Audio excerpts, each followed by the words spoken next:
terceiro dia do Encontro de Negócios do Noroeste Mineiro, promovido pelo SEBRAE, aconteceu no auditório do Jockey o painel temático Políticas Públicas, o uso do poder de compra público e privado como fator de desenvolvimento social, com Gilmar Barbosa.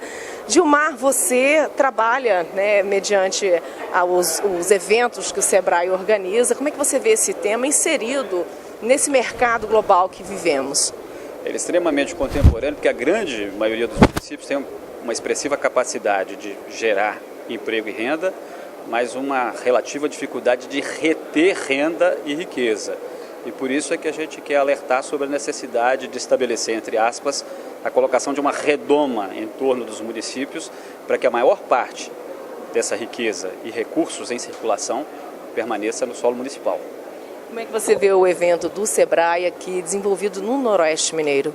O SEBRAE sempre desempenha um papel de vanguarda, de liderança, tanto nas discussões sobre o ambiente de negócios para as pequenas empresas, quanto também, mais recentemente, no contexto das políticas públicas.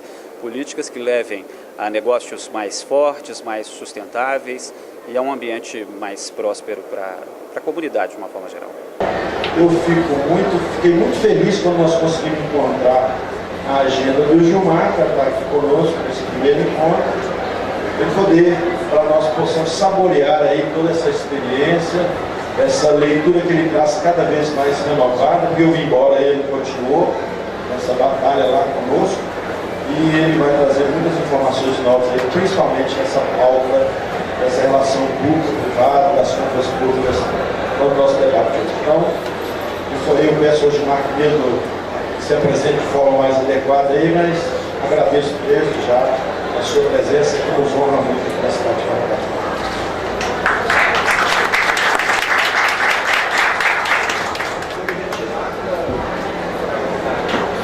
Muito obrigado a presença de vocês.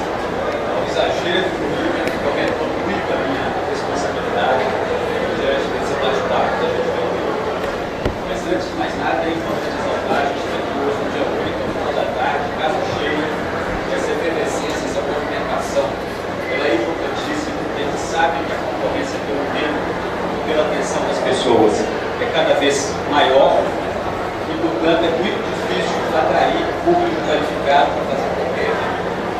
Ou seja, muito obrigado a presença de vocês e espero que a gente possa desenvolver um belo bate-papo. Na verdade, a gente vai, e agradeço ao SEBRAE, à Agência de Desenvolvimento, à Associação Comercial, aos demais parceiros que ajudaram na organização desse mega evento.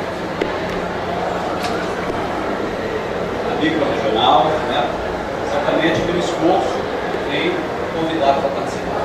Sabe que isso é muito importante. A gente vai ter um bate-papo, vamos falar sobre o encontro, mas a gente vai iniciar nossa abordagem com a compreensão de que por que existe aquela efervescência dos municípios ao longo do 5 primeiros de outubro.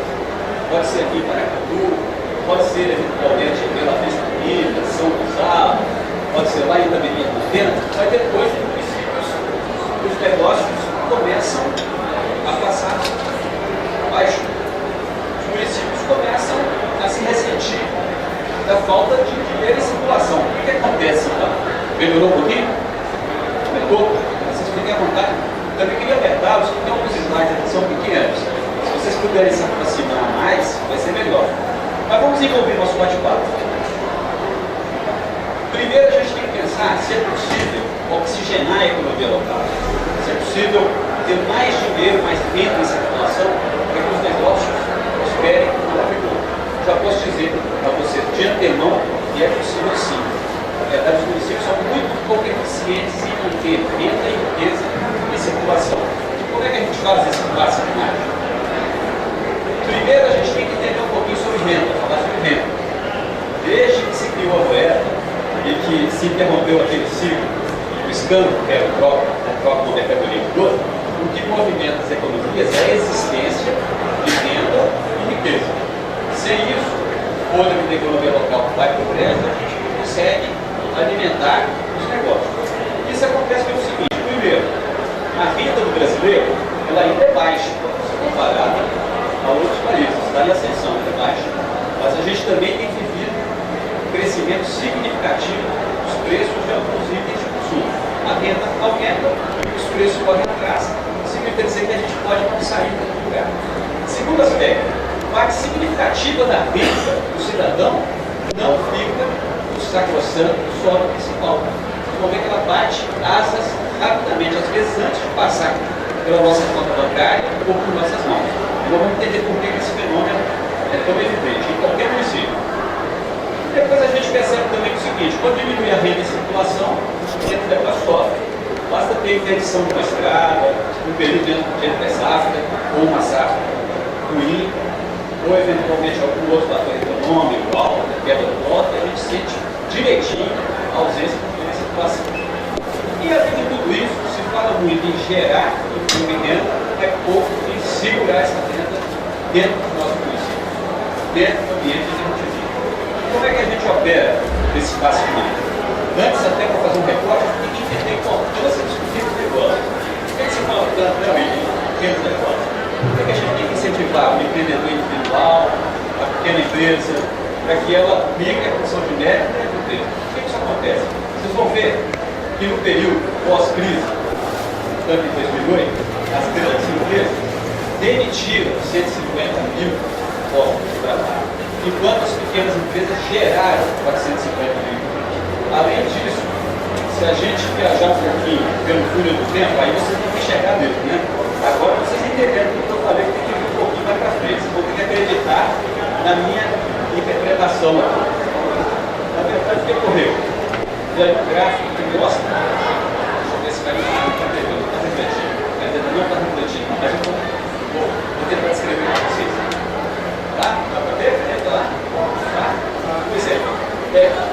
Ali, enquanto criava o centro de 2005 e 2007, as pequenas empresas geraram 3 milhões de empregos. E as grandes fizeram um pouco mais de 800 mil empregos. O que significa isso? No Brasil, tem 5.565 municípios. Você sabe quantos tem grande empresa? Um pouco mais de 300 empregos. Dos demais, o que realmente turbina a economia é pequena empresa. Nem média empresa mesmo. Então, o fôlego, o sangue, a alma dos municípios, a alma econômica, está em torno dos pequenos negócios. Por isso que existe o SEBRAE, existe tanta gente para trabalhar esse segmento. Vocês conhecem essa figura aqui, né? Quem que é? Quem que é esse aí? É o Bolt, né? É o homem mais rápido do mundo. A gente costuma comparar o Bolt com a economia do município do quinto dia útil, né? Que é a euforia. Você não consegue vaga de estacionamento, você fica meio acapunhado. Você leva mais tempo nas filas, mas tem dinheiro em circulação, as pessoas estão felizes, para os estabelecimentos tem dinheiro. Aí o que acontece? À medida que o mês transforma, o Bolt se transfigura naquela personalidade. Alguém se lembra? Gabriel Stephenson, em 84, Olimpíada de Los Angeles, cruzou a linha de chegada com mérito, mas diante do esforço tremendo.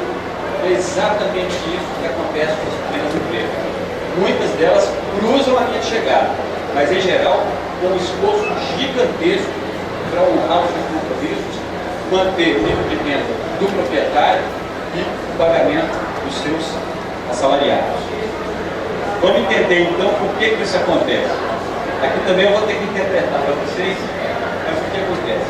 Primeiro, a renda do brasileiro tem R$ 1.800 nas grandes regiões metropolitanas, a renda do trabalhador. Para vocês terem ideia, na Alemanha, 1.800 euros, que seriam mais ou menos R$ 5.200, R$ 5.800, o cidadão é considerado ainda baixa renda a miserável. A gente tem um dever de casa muito grande a fazer em relação à expansão da renda. Outro detalhe, hoje nós temos no país 257 milhões de celulares. Vou fazer aqui só uma enquete rapidamente. Quem é que tem celular? Quem é que não tem? Não existe, essa figura sumiu, né? É mais fácil você encontrar uma pessoa sem certidão de nascimento do que sem celular hoje. E o que é que tem acontecido? Quem é que tem mais de uma linha de celular? Duas. Quase a metade, ó. Possivelmente 60%. Quem tem três? Tem uma pessoa aqui, 3 pessoas, né? Provavelmente tem até alguém que tem 4, tem? Todas as operadoras. Veja o seguinte, olha que pontinha bem interessante, para a gente ver para onde que vai o fôlego da economia local. No município hoje, com 100 mil habitantes, que não é muito diferente de Paracatu. Paracatu está com 90 mil mais ou menos, não é isso? Vamos arredondar a conta. Paracatu está com 100 mil. Deve haver hoje 130 mil linhas de telefone celular. Sabe o que significa isso ao final do mês? Se a conta média for de R$ 35, R$ 40, é a média nacional. Por mês, a população de Paracatu compromete mais de 4 milhões de reais só com o pagamento de telefonia. Aí a gente começa a somar os tijolinhos. A telefonia retira 4 milhões. Os juros bancários retiram mais um quinhão, possivelmente muito maior. A TV por assinatura retira mais uma fração da renda do município. A energia elétrica, e assim sucessivamente. É isso que a gente vai ver, com uma ciranda aí, tem mais ou menos 50 atores, alguns explícitos, outros difíceis de serem identificados, e retiram o folha para a economia local. E aí a gente avança um pouquinho, tem mais de 580 milhões de cartões plásticos habilitados no país. Cartões de supermercados, cartões de crédito, cartões de magazines. Isso é ótimo no primeiro momento, porque ajuda a financiar as compras. Eu tenho dinheiro agora, eu compro o meu cartão. É ótimo se você pagar em dia, senão é uma terrível armadilha. Então, no Brasil, a gente assistiu ao longo dos últimos anos uma facilidade muito grande para contrair crédito, e diga-se passar no crédito é caro. O lucro dos principais bancos, em geral, fica acima de 50 milhões de reais. E esse ano vai ficar diferente, apesar do pacotaço com a redução do lucro. O que significa isso? Tem muito dinheiro nas mãos do sistema financeiro e pouco nas mãos dos cidadãos. Para se ter ideia também, o governo federal investiu no ano passado aumentou de 50 milhões de reais em obras de infraestrutura, saneamento, assim. E os bancos ficaram com 50 milhões. E há quem diga que esses números são muito maiores, porque são especialistas também em balanços e artifícios contábeis. A gente tem um outro elemento. Você se lembra do apagão? Que a gente conseguiu economizar 20, 30, 40% na conta de energia? É o que acontece no dia a dia. A gente usa mal o combustível, usa mal a energia elétrica, a água, o gás, consome crédito da qualidade. Tudo isso retira a renda do cidadão. Se a gente fala daquele indivíduo ali que recebe R$ 800 e ele compra mal o combustível, usa mal o crédito e a energia elétrica, ele deixa de usufruir, por exemplo, um passeio na cidade, de adquirir calçado, uma peça de vestuário, para alimentar as telefônicas, por exemplo. Aliás, quem é o cidadão mais rico do mundo? Quem é, gente? Pois é, mas quem que é? É o mexicano, né? Carlos Slim? O cara mais rico do mundo. É o mais rico do mundo. É o seguinte, ele é dono de quê no Brasil? Alguém sabe aí? Da Claro, tem mais. Vibratel, tem mais duas. Jet e Sky. É dono apenas de 4 das principais atores da telefonia e TV no país.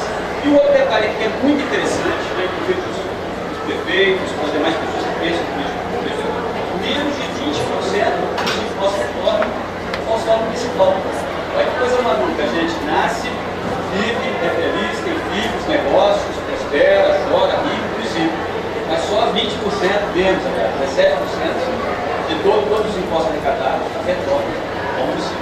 Isso também tem que ser revertido, tem que brigar mais com o governo federal para pegar um quinhão um pouquinho maior. Se a gente não bem mergulhar no túnel do tempo, a gente vai ver o que aconteceu com a renda das pessoas. Vamos tentar mergulhar. Tem algumas pessoas aqui que nem vão conseguir fazer esse exercício porque são muito jovens, mas quem puder rememorar 15, 20 anos, como é que era o nosso mundo? A gente não existia celular. Em 94 não tinha celular. Não tinha internet também, não. Parece que a gente já nasceu com isso. Há 20 anos, essas coisas eram meras promessas tecnológicas. E surgiu e ocupou um espaço na nossa vida, inclusive o espaço financeiro. Ajudou na comunicação, mas vamos ver que coisa curiosa. Quando nós tínhamos telefonia fixa, tínhamos telefonia móvel e internet. E sim, não era público. Até que eu costumo dizer que eu, boa parte da minha vida, eu estudei escola pública. Um amigo meu me disse, mas não funcionou muito bem essa história. Por quê? As escolas eram bem melhores. As escolas eram bem melhores comparativamente. E hoje a gente percebe que se você, em determinada situação, se você rigorosamente matricular o seu filho, principalmente na pré-escola, no círculo fundamental, você pode comprometer o futuro dele. quê? Pegar mais 1 quinhão da sua renda e pagar ensino particular. Eu vinha hoje a caminho de Paracatu e aí nós conversávamos com o motorista e falou: essa estrada vai ser pedagiada. Quer dizer, se você vai cobrar pedágio, mais uma fatia do orçamento que eu vou ter que utilizar para pagar pelo uso da estrada. Isso tem acontecido há muito tempo com a educação, com a segurança, com a saúde, com as estradas e com o que mais vai acontecer. A gente tem que começar a mudar esse pouco. Então nós tínhamos também razoáveis condições sociais, principalmente em alguns municípios médios, grandes. Talvez aqui em Paracatu vocês não sintam tanto isso, mas eu sou de Belo Horizonte. A gente tem que ter carro com ar-condicionado porque você não pode abrir a janela. Vai ficar igual o bobão lá com a janela, vai sentir a brisa da manhã ou da noite. Aí você tem que ter entrada, fio elétrico, ar-condicionado na sua casa. Você tem uma fortaleza urbana, cerca elétrica, bombeiro 24 horas, mais outros mecanismos de segurança, cercas e outros sistemas para você ter a falsa impressão de que está seguro. Isso também mudou o cenário. Você tem que pegar mais uma fatia do seu orçamento e comprometer com esses itens que em tese não existiam há muito tempo. Mobilidade urbana, trânsito. Hoje, o ticket, 1 hora de estacionamento em Belo Horizonte fica em torno de 12 a 14 reais. Isso também é significativo, porque antes a gente pagava para estacionar. E aí você passa sucessivamente a ter novos itens de comprometimento da sua renda. E com detalhe, o trânsito é vivo. Você leva 1h30 para seguir em direção ao seu trabalho e mais 1h30 para voltar. Você compromete o quê? Mais de 3 horas, né? De uma forma extremamente instigante de você consumir o seu tempo, a sua saúde. Aí vem uma péssima qualidade. Eu não quero ter pedidos, é só para a gente traçar um cenário. E aqui a gente vai ver qual é a saída, tem dezenas de saídas. A vantagem é que para cada lobo mau que dorme a nossa porta, tem aí mais um exército da salvação para nos ajudar. É isso que a gente precisa perceber. E aí a gente vê, a gente da previdência pública, como é que boa parte dos brasileiros se vê obrigado hoje a ter previdência privada. Por quê? Porque a tendência, ao longo prazo, é pagar 1 ou 2 salários mínimos pela previdência pública. E aí você tem que fazer a sua previdência privada. Para isso, você vai ter que retirar mais um pedaço da sua renda para alimentar uma aposentadoria mais confortável. E a gente tinha aquela história do crédito difícil no Brasil, que aí também viaja no mesmo tempo, sobre que era uma dificuldade financiar uma obra. As empresas não financiaram. O imóvel era uma coisa surreal. Você tinha que, tem um amigo que teve que tirar férias para fazer o financiamento. Eu vou tirar férias porque eu sei que vai ser lento, mas tirou férias para tentar o financiamento, isso há mais de 15 anos. Hoje não, as coisas estão mais dinâmicas, mas é um crédito ainda caro, salgado. A gente vai ver mais à frente aí que o crédito no Brasil é dos mais caros do mundo. E isso também representa uma situação de compressão do cidadão. Na linha da viagem do tempo, a gente tem todos os elementos. Nós tínhamos planos de saúde, já existiam, mas eram mais acessíveis. E hoje, à medida que você alcança outras faixas etárias, você tem que pagar um plano de saúde mais caro. Quem é que tem plano de saúde privado? Só por curiosidade. Particular, não é um plano de saúde. Pode levantar a mão, vontade. Tem poucas pessoas, mas em algumas palestras, em palestras de 500, 600 pessoas, mais da metade levanta a mão. O outro fator também do comprometimento da renda. Aí a gente começa a entender como é que o sangue hoje lentamente se transfigura na gabinete externa, por causa desses elementos que tinham renda.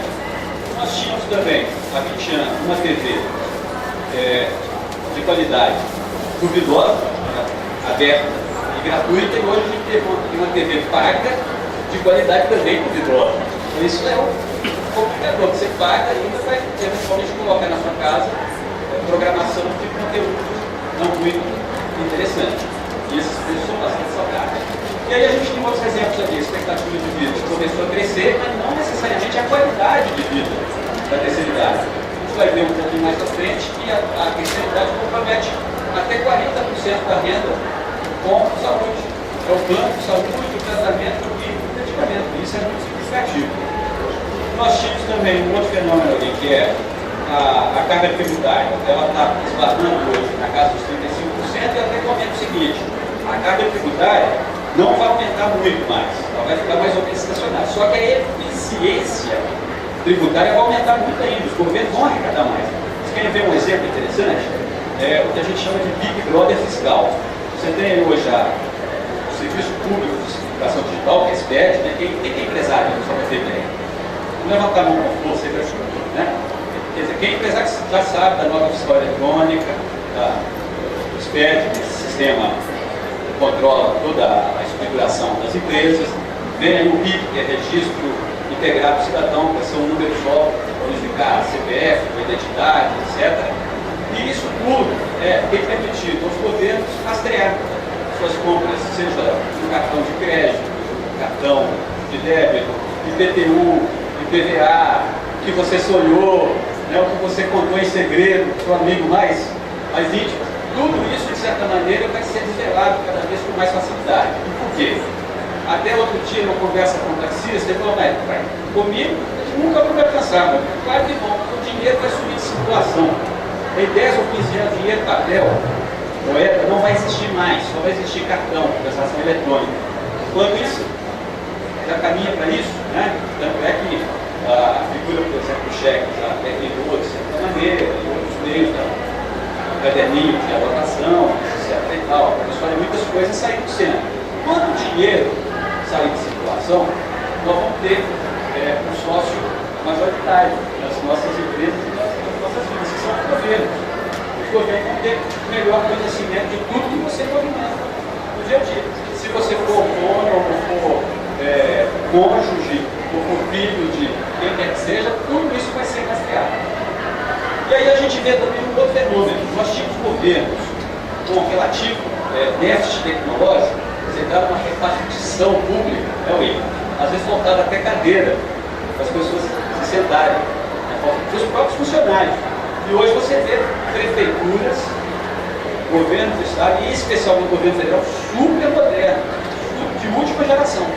Tanto é que você já deve ter ouvido falar aí na tríade formada pelo T-Rex, que é o mega computador da Receita Federal, a AFIA, que é o mega sistema, o software, e o Leão, né, que é o dono do dinheiro, que é o símbolo da Receita Federal. Então tudo isso vai ficar mais poderoso. Aí os caras vão cidadãos estruturar melhor nossos negócios, nossas vidas, para a gente cobrar mais contrapartida do governo. Eu penso que você realmente está no quadro de depressão, mas a gente vai sair desse quadro um pouquinho à frente. Tem saída, na verdade sempre tem saída. E um outro detalhe, né, a gente via também o governo, tinha menos interferência no governo, menos regulação. O que a gente está vendo hoje? Vocês têm, na questão trabalhista, por exemplo, tem mais proteção para o trabalhador hoje. Vocês já devem ter ouvido falar, por exemplo, sobre a vida. É o trabalhador que está hoje em casa. Ele fica com o celular ligado, porque o chefe para ligar, ele está sob aviso. E ali já tem tempo de causa, Tribunal do Trabalho, a caracterização de que ele está a serviço da empresa. A gente tem aí um cartão de conta eletrônico. É mais intervenção do Estado na vida das pessoas. Veio a lei da acessibilidade. Você vai construir a sua casa, o seu negócio, tem que ter lá, toda a justiça, tem que evoluir em todos os aspectos. Tem que ter lá o espaço adequado para o cadeirante, tem que ter a sinalização adequada. Então, o nosso governo, os nossos governos, estão se especializando mais em criar e ditar regras e em fiscalizar. Então, isso vai estar mais presente na nossa vida também. E o que isso tem a ver com os negócios? Tem a ver que o negócio vai ter que passar mais inspeção sanitária, vai passar mais fiscalização trabalhista e tem que ser mais eficiente. Então a gente tem que entrar no primeiro ponto pela porta da frente. Isso que é um negócio que tem que encarar isso como uma oportunidade, não de maneira passiva. E aí a gente vai ver também agora alguns vilões e mocinhos. Primeiro, a gastança dos brasileiros no exterior, no ano passado foi da ordem de 20,5 bilhões de dólares. Sabe o que é isso aí? É o cara que sai do Brasil para fazer um passeiozinho em Miami. Vai lá e gasta 5 mil, 6 mil dólares. Então o pessoal vai na fronteira, né, Foz do Iguaçu, no Paraguai, vai lá e compra 500 dólares, 1.000 dólares. E muita gente que vai para a Europa, Ásia, etc. e tal. Isso é muito dinheiro. 20,5 bilhões de dólares são hoje 42 bilhões de reais. É quase o mesmo tanto que o governo investiu ano passado em infraestrutura e outras coisas mais. Então é muito significativo isso. A gente tem uma expressão interessante aqui, em Minas Gerais a gente entende bem isso. Lá rouba 30% do consumo de água. Por quê? Cidades muito montanhosas, o pessoal lá na estação de poder aumenta a carga da pompa, vai água e água. Lá na nossa casa o relógio não sabe o que é água e o que é água. E passou a gente paga. E às vezes a gente paga até 30% a mais em água. Então você vê uma conta de R$100, normalmente você tem. Tá lá, ó, todo vapor, né? E informação, né? Justificativa. Aí a gente tem também aquele outro fenômeno, né? Se você tem lá pneu vazio, vela gasta, janela aberta, o consumo de combustível vai em cima também. Quer dizer, quando vai você consumir R$250, R$200 de combustível, você vai consumir mais, muito mais também. E o crédito consignado ele daria de mesmo aquele em folhas, né?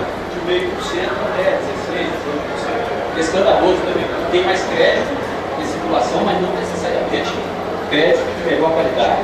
A gente tem que evitar essas armadilhas. Em 10 anos, a sociedade brasileira transferiu para governos quase que R$2 trilhões. Não me pergunto o que é isso, que não dá para imaginar. A única fórmula mais próxima para imaginar isso, vocês já ouviram falar no trem-bala, que ia ligar Rio a São Paulo? Pois é, ele, em tese, ia custar, as projeções mais caras, ele ia custar cerca de 50 bilhões de reais. E nas projeções mais modestas, 30. Se a gente pegar a projeção mais modesta, 30, com esse dinheiro ele dá para construir 1 bilhão e 800, né?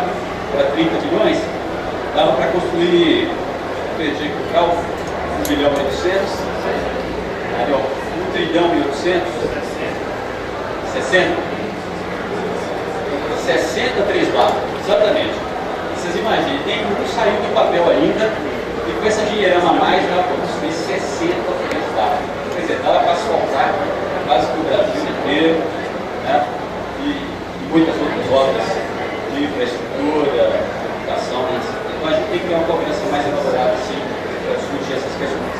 E aí, para avançar mais um pouco, eu vou acelerar um pouquinho, porque tem muito conteúdo para expor para vocês. Compras virtuais crescem 20% ao ano. O que significa isso? Que as pessoas têm se tornado cada vez mais frequente que elas comprem pela internet e que elas vão aos negócios tradicionais. Então a gente tem que criar mecanismos atrativos para que essas pessoas vão às lojas tradicionais. Por exemplo, aqui em Berneguinhas tem uma cidade, que parece que é, que tem a compra condicional. Você compra e leva. Você compra não, eles vão entregar em sua casa. Se você gostar, você fica. Se não, devolve, sem taxa, sem caminho, sem nada. Esse é um mecanismo para você criar alternativas de fidelização. Atendimento diferenciado, uma proposta, tratamento mais caloroso, mais personalizado. Na internet, se você compra, você mal consegue falar com o canal que você utilizou. Vai marcar ali horas e horas de paciente e vai eventualmente registrar uma reclamação. Mas isso é inegável. As compras virtuais vão continuar acontecendo, continuar aumentando. O brasileiro consome 1/3 da sua renda em algumas fatias da sociedade ou em cargos de bancos e com tarifas e taxas. Esses são juros, é o cartão de crédito, é o cheque especial, é o pagamento feito em atraso. É isso. Retira mais um quinhão da renda do cidadão. E a saúde? Corrói? Pois é, são mais fatias. Aí daqui a pouco o bolo está confiscado, a gente vai ver aqui à frente. A saúde compromete 42% da renda da seguridade, já comentado, e hoje no Brasil há quase 50 milhões de usuários de planos de saúde, que muitas vezes não funcionam bem. E há 10 anos era possível ser ascensão social, sim, mas tudo tem um preço. Então a gente precisa avaliar isso, as consequências disso com mais rigor. Telecomunicações, que é sobretudo telefonia, internet, comprometem 4% da renda das famílias do Brasil. Se você utiliza mais intensivamente o celular, mais intensivamente a palavra, pode ser bem maior esse valor. Cancún, no México, que é uma ilha quase que do tamanho de Niterói, recebe 600 bilhões de visitantes por ano. Sabe quanto o Brasil recebe por ano de turistas estrangeiros? Chutem aí. 5,5 bilhões. Nós temos uma costa de 12 mil quilômetros de extensão. Nós temos 3 dos mais importantes ecossistemas todo mundo, a Amazônia, o Cerrado, daqui a nossa porta aí, o Pantanal, que está praticamente próximo, e a Mata Atlântica, que foi mais ou menos no breve, mas é mais importante até porque tem mais biodiversidade. Temos praias exuberantes, cenários exuberantes, gastronomia, hospitalidade, que a gente não consegue ultrapassar Cancún. Então isso demonstra que tem alguma coisa fora do lugar. E a gente tem pela frente uma Copa das Confederações, uma Copa do Mundo e uma Olimpíada. Será que agora vai? Tem que melhorar alguma coisa. E aí a gente vê 3 entre 4 famílias brasileiras estão endividadas. E que cenário? É aquela família que tem dívida e que já não consegue mais honrar o compromisso por completo. Endividamento só não é um problema, portanto que você consiga ver se está vazão. Comprou eletrodoméstico, comprou um veículo, financiou um imóvel, está perfeito. É assim mesmo que a economia funciona. Algum nível de endividamento é super saudável. Tem isso que gera movimentação no comércio. Agora, um nível muito grande de endividamento, aí já se acende o farol amarelo e eventualmente a luz vermelha. E aqui, só para vocês terem ideia, porque aqui também é região produtora de soja. Produzir soja é uma coisa, produzir lecitina de soja é outra completamente diferente. Praticamente 100 vezes mais valor agregado. Isso é para a gente entender essa dinâmica. Tem muito dinheiro que sai, tem muita oportunidade perdida. Por que a gente está deprimido? Está faltando aí encontrar o caminho das pedras, mas as oportunidades estão aí. A lecitina de soja é um subproduto da soja, super nobre. Da mesma forma que produz milho, vende o milho, com perdão da expressão, a preço de banana. Aí o cara vai lá nos Estados Unidos produz xarope do milho, que vale 50, 60 vezes mais do que o milho. O xarope do milho é a base para fazer 40, 50 produtos diferentes. A alimentação do americano típico é baseada em milho e soja. Aí a gente começa a ver que aqui tem uma colcha de detalhes, quebra-cabeças, e a gente percebe que vários desses elementos começam a retirar a renda local. Se o comércio é pouco competitivo, as pessoas vão ter, vão para o shopping, vão para Brasília, vão para Belo Horizonte, não é isso que acontece? Baixa a competitividade, faz com que as pessoas migrem. Se você compromete muito com telefonia, com energia elétrica, você também compromete a sua capacidade de compra. Se você compra muito pela internet, você deixa de prestigiar o comércio local. E é muito fácil, o comércio local tem que ter boas condições de oferta, preço, variedade, para atender que chama mais clientela. Então a gente vai começar a ver que essa colcha de retalhos sistêmica, e a gente chega ao seguinte cenário. Se a gente imaginar que o conjunto da renda da riqueza pudesse ser representado por povo, por que os pequenos negócios estão tão pressionados? Vem as loterias e retiram o pinhão. Quem é que faz uma fezinha aqui, de vez em quando? Fezinha não, fezinha é uma apostazinha.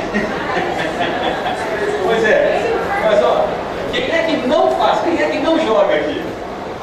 Mas é raro, vocês vão ver que é raro. Em algumas palestras, às vezes ninguém levanta a mão, mas a grande maioria faz mesmo, que é legítimo. Né? Você também tem que conviver com a possibilidade de enriquecer do dia da noite, isso é importante. Tem outros meios, mas não tão rápido, você não convida. Mas o que acontece? Eu, pessoalmente, fico triste quando eu vejo uma lotérica cheia. Por quê? Porque dinheiro sai da economia local. Tem algum ganhador aqui? Você vê, então, quase todo mundo joga, mas ganhador não tem. Então, isso significa, você vai na lotérica e ainda tem jogos clandestinos e as outras loterias. Né? Tem várias, né? Tem incubadoras de loterias no país. Então, isso também são economia local. Aí vem a feira clandestina. A feira, não sei o que lá, o agasalho, do Rio Grande do Sul. Isso acontece aqui? Aqui não faz muito frio, né? Mas deve haver alguma coisa de Petrópolis, de vez em quando. Tem alguma feira aqui ou não? Vocês não são muito vítimas disso não, né? Tem também, mas é de fora. É de fora, né? Então quando vem, vocês podem ver. Quando acontece também, gente, aquele mega show, uma dupla do seu prefeito show na cidade, um veneno para a economia local. Porque depois que acaba o show, acabou o dinheiro. Aí o pessoal usa o equipamento fora. Às vezes as barracas são montadas aqui desde fora. E o cachê das bandas é uma coisa extraordinária. Cachês arquidinários. Aí você retira dinheiro da economia local. E por aí vai. E a compra fora do município. Né? Tem prefeitura que compra muito fora do município. Tem que ir lá organizar a prata da casa. Tem que ter merenda regional. Então uma região aqui, que provavelmente é diferente da merenda lá em Santa Catarina. Então aqui tem que ter laticínio. Nós estamos na região produtora do peixe. Então a merenda aqui tem que estar coberta de laticínio. E deve ter um monte de fruta aqui, a gente está encerrado, a riqueza é gigantesca. Aí eu fico entristecido, mais entristecido, porque quando eu vou no hotel, é quando de repente a gente está lá no evento, né? Às vezes estou lá em Manaus, ou em Recife, aí o pessoal, diante lá toda aquela diversidade, sucos maravilhosos, cajá, tamarindo, aí me vem com aquele refrigerante importado, né? Marca importada, nem o nosso Guaraná é, né? Que serve a um biscoito industrializado. Aquilo é quase que chorar, porque é perda de oportunidade, né? Por que você não serve a tapioca com o tamarindo? E por que as pessoas não querem mais comer tapioca com tamarindo, que é pior ainda? Preferem comer comida artificial que vem de fora e que é um veneno para a saúde de todo mundo. O negócio tem um sabor, é um sabor fabricado a cor. Então a gente tem que começar a pensar, na hora de fazer merenda escolar, vamos colocar os produtos da nossa ciência.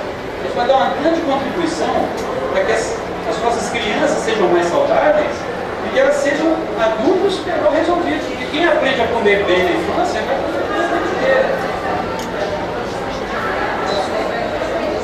Exatamente, esse é o caminho. É o que? É a economia solidária, é prestigiar o produtor local. E tem muita oportunidade. Então tem que melhorar a merenda, tem que começar a trabalhar isso com a comunidade. Gente, olha, o fast food, aquele negócio lá do boneco, aquilo ali é legal, seria uma vez a cada 6 meses. Mas assim, vamos comer comida de verdade, olha. A nossa biodiversidade aponta para isso. Só na Amazônia dizem que tem mais de 2.000 frutos exploráveis. Alguns comercialmente, outros não. Para fins diversos. Aí vem aqui um japonês, pega nosso cupuaçu, pega nosso açaí e ainda quer rebatizar como se fosse um produto made in Japan. Isso é absurdo, né? E a gente está tomando bola para as costas toda hora. Então é o seguinte, ali a gente vai ver que tem muitas outras coisas. São mais ou menos 50 fontes que retiram o fôlego da economia local. E aí a gente pode enxergar, por exemplo, pode ser o William que está ali na frente, os prefeitos do João, a Iconete, pode ser cada um de nós ali no centro ali daquela figura, tentando encher aquela câmara de ar, e o esforço vai ser gigantesco. São vários furos. Por quê? Aí as loterias retiram um pedaço daquele fôlego. Aí tem outro fenômeno que são as franquias, né? Todo mundo acha bonito a franquia, porque a franquia ela funciona melhor do que uma empresa tradicional. Mas como é que é o esquema da franquia? De um lado tem o franqueado e do outro franqueador. Dependendo do modelo, o principal beneficiário é o franqueador. Aí você elimina, eventualmente, 2, 3 empresas na sua cidade por causa da figura de uma franquia. E vamos pensar aí no caso do supermercado. Estava há um pouco mais de 8 meses, estava numa palestra no interior de São Paulo, numa cidade bem expressiva, o prefeito da nossa cidade com mais de 500 mil habitantes, e eu falei, ó, esse negócio já está aí, supermercado, bandeira, está aí, franquia, não sei lá das bancas, da cidade, pode ser um veneno. Eu falei, eu sei exatamente o que você falou, e não falou publicamente, falou depois comigo. Porque depois de eu ter trazido um supermercado para a cidade aqui, bandeira internacional, você já sabe qual é a pista, um belo dia eu passei em frente, estavam lá 5 carros fortes, saindo lá daqueles, levando o quê? Levando dinheiro da cidade, levando a alma das pessoas, o suor das pessoas, seguia ali dentro daquele comboio de carros fortes. E é isso que tem acontecido sucessivamente em vários municípios. Então, embora isso nos leve a uma reflexão, até nos define um pouco, dá para perceber que tem alternativas. Se você sente uma dor, a dor é sintoma, saber qual é o sintoma da dor. Na ausência de dinheiro para oxigenar a economia local, é sintoma. Por que a empresa não chega ao 30º dia, contando o vigor, quando no 5º dia útil? Porque você está sentindo a dor. Agora a gente está começando a diagnosticar a necessidade. E aí, quanto melhor a resolução da fotografia, mais fácil o diagnóstico. Então, nós podemos ter uma fotografia embaçada, ou a gente pode ter uma fotografia de alta resolução. Então, a gente fala, esse município aposta demais, essa prefeitura compra pouco no município, o empresário que está pouco preparado para vender, a gente começa a para ter é parte do caminho. Cabelo para o ano.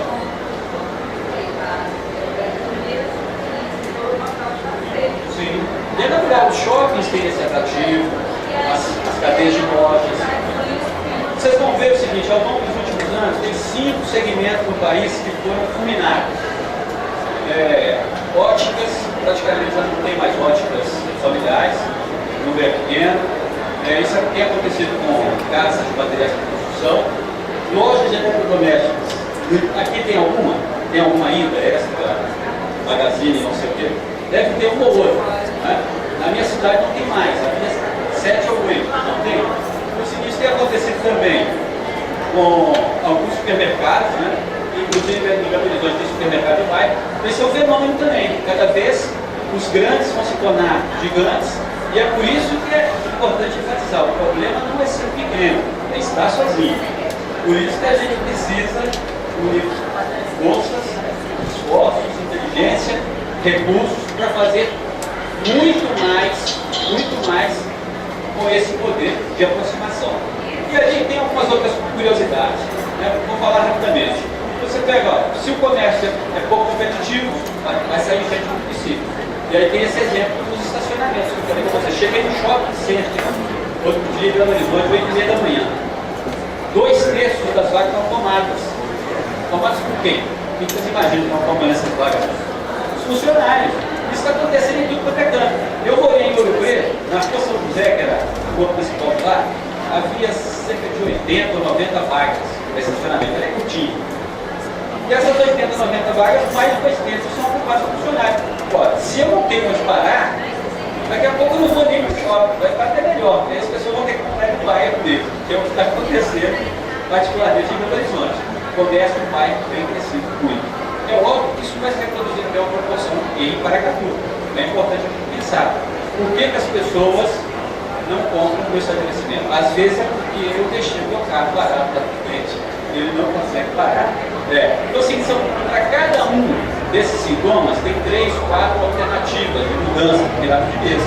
E é desse sentido que a gente tem que operar. Então, a compra governamental é uma forma de fazer isso. Outra maneira é o comércio se especializar em vender para a prefeitura. Não é só para a prefeitura de Paracatu, não. Se eu fabrico uniforme com competência, eu posso vender aqui em São Paulo, Rio Grande do Sul. Aí a gente tem uma lei apropriada para ele. A Lei Geral da Pequena Empresa, ela privilegia, ela dá um tratamento diferenciado aos pequenos negócios. Isso significa dizer, tem alguns atrativos, né?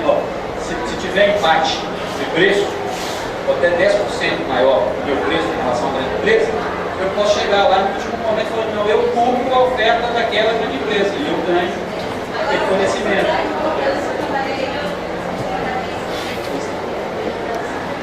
Sim.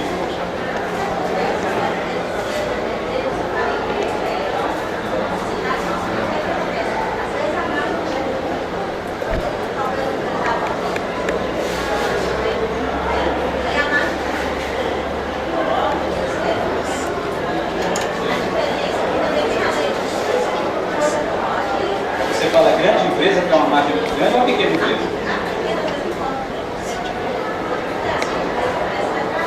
Sim, não, quase sempre acontece. Só que, por exemplo, olha, se eu for fazer uma merenda, eu falar que tem que ter mandioca na merenda e laticínio, vocês acham que uma pessoa de São Paulo vai ganhar? Não vai ganhar. Então é por isso que a gente tem que começar a trabalhar nossa compra pública conforme nossas vocações locais. Sim, da merenda. Da merenda. Dentro do município. E você sabe que tem município? Exatamente, você sabe que tem município que compra 100%? 30% é obrigatório. E tem município que compra 100%. Né?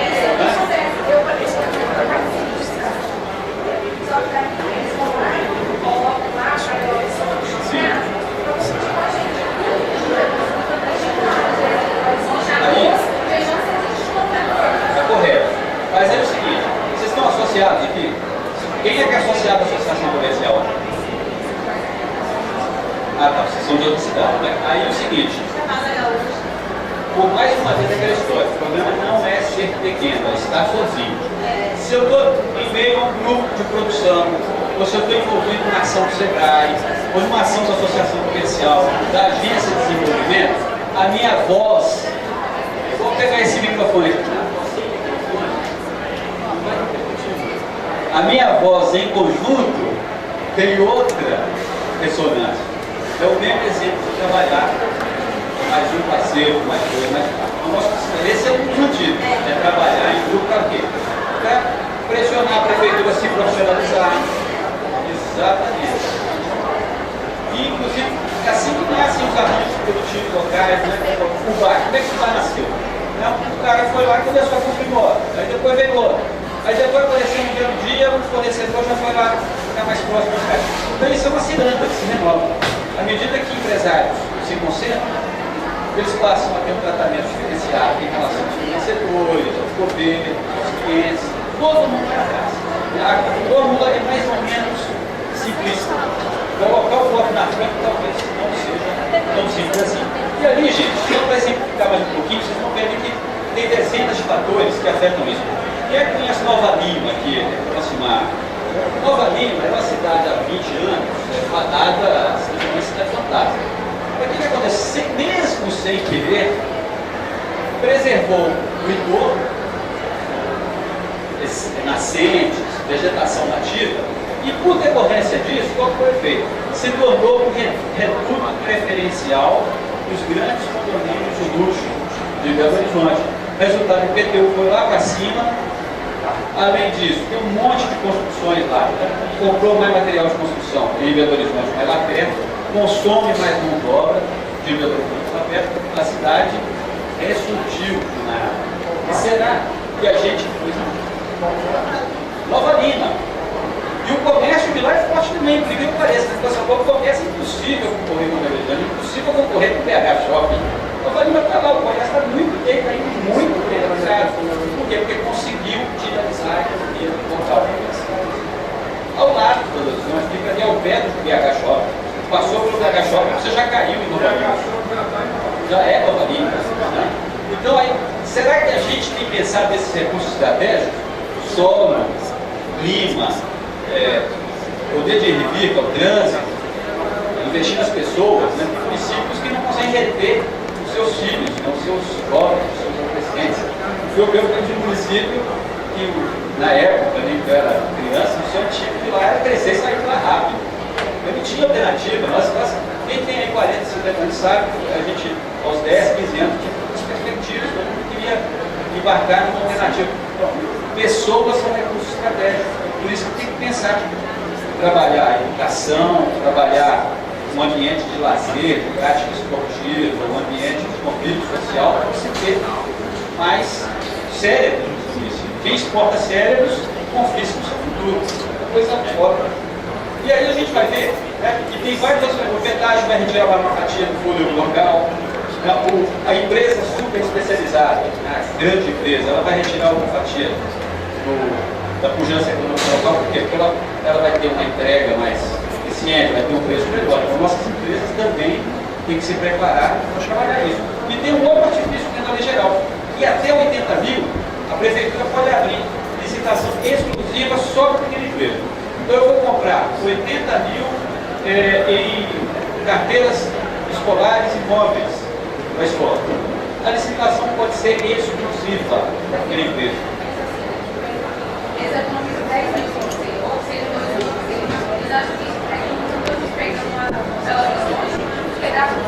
Pois é, mas isso é cultura. Isso não quer. Rosana, isso é assentar tijolo a tijolo, para a gente marcar a posição.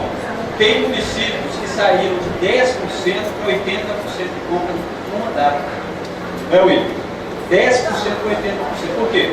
Porque pressão e percepção do prefeito. Porque se a gente conversar com os prefeitos de hoje, provavelmente eu vou sair com uma noção diferente. Eu tenho que comprar prefeito. Por quê? Porque quando eu estou lá fora, eu financio o McDonald's, eu financio não sei o que, o Carrefour, o Magazine Luiza, e o fôlego, a alma do cidadão da minha cidade, que é o cidadão que me respeita, que me elegeu, está indo embora. Daqui a pouco esse cidadão vai embora também.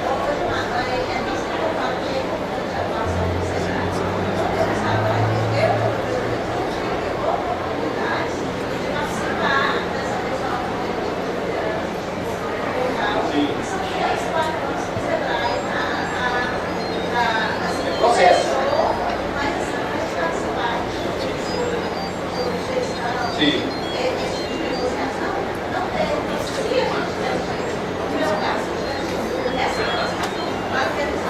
É um bom cenário, né? Mas, como disse o Chico Xavier, ninguém pode escrever um novo início. Mas qualquer um pode escrever uma nova jornada, um novo caminho. É isso? Então, lembre-se do seguinte, né? Tem uma coisa bem interessante que o Bernardinho fala. Todo mundo gosta da vitória, mas pouca gente gosta do processo. Eu falo, onde é que você ganha o jogo? Eu ganho o jogo no processo, na preparação. Então a gente tem que perceber que ninguém vai chegar e vai vender para você que não vai noite, não. Eu tenho que olhar o que é o processo, o que é o treinamento em si. O treinamento é bater lá na porta do Sebrae e falar assim, ó, vamos formar aí um comitê para discutir com a prefeitura por que não tem licitação de recrutamento. Vamos trabalhar a melhoria do layout da empresa, o tratamento das pessoas, vamos melhorar a fachada em frente à minha empresa, a iluminação à noite, a ornamentação no final de ano, vamos fazer uma campanha coletiva. Então é o seguinte, se você começa a gostar do processo, você entra em campo para o jogo. Agora, se você não tem a vida, que só tem que entrar em campo, é só para fazer firula, vai ser difícil, não tem como. Não tem como você se preparar para a vitória se você não dedica um pouco o seu esporte. É isso? Né? Tá ok? Vamos acelerar um pouquinho, você ia falar um pouquinho?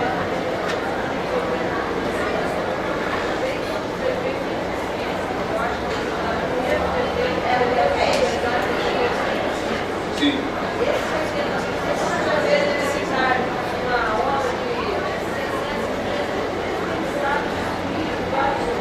Pode dividir a licitação ou subcontratar. Uma grande empresa pode ter lá uma empresa de 10 milhões. Isso. Perfeito.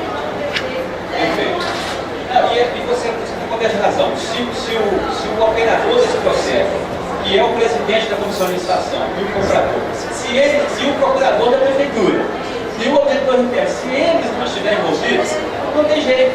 Porque aí é o seguinte, chega lá o auditor e fala, ó, vai não, o ordenador dos preços vai entrar nesse grupo.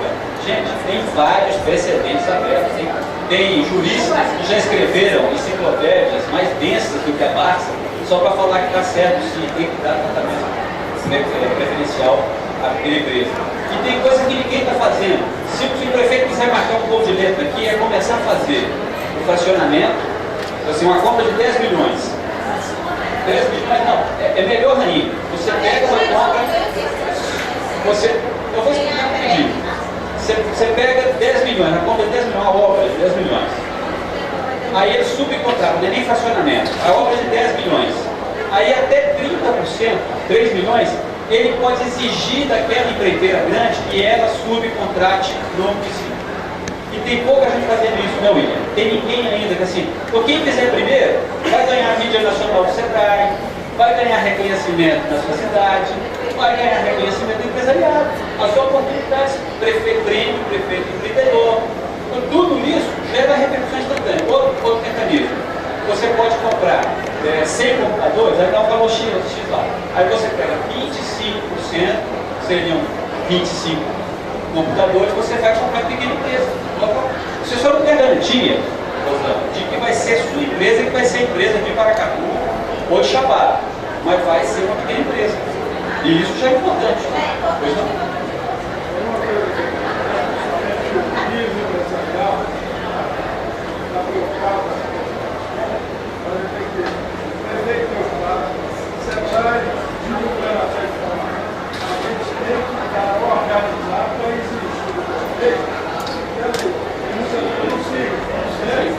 Porque para ele é muito gostoso, fazer como é que é. Mas veja o seguinte, seu nome é Roberto. Se a gente fizer, você é de associação comercial? Pois é, conhece o engenheiro. Perfeito. Se nós estamos organizados coletivamente e se nós temos informação qualificada, a gente chega muito bem posicionado à trincheira para conversar com qualquer gestor público. E tem um acervo fantástico do Sebrae para fazer esse trabalho. Eu vou acelerar um pouquinho, porque tem aí uns 40 slides, então não vou ver todos, porque o supra-sumo a gente até já debateu. Quando as pessoas começam a perguntar, porque a gente tem sintonia. Eu falo, esse tema é de interesse.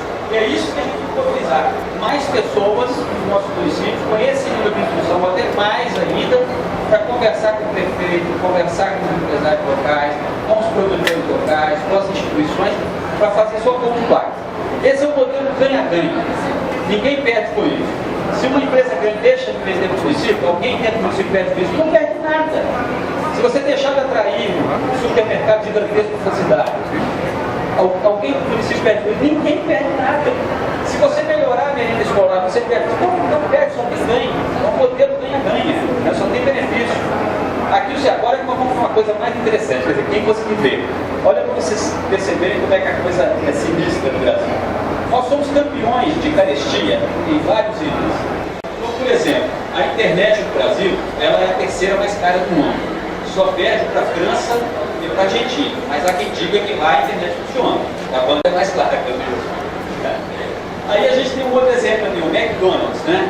É o Mac artificial. Ele tem, no Brasil, ele custa R$ 6,21 reais em média.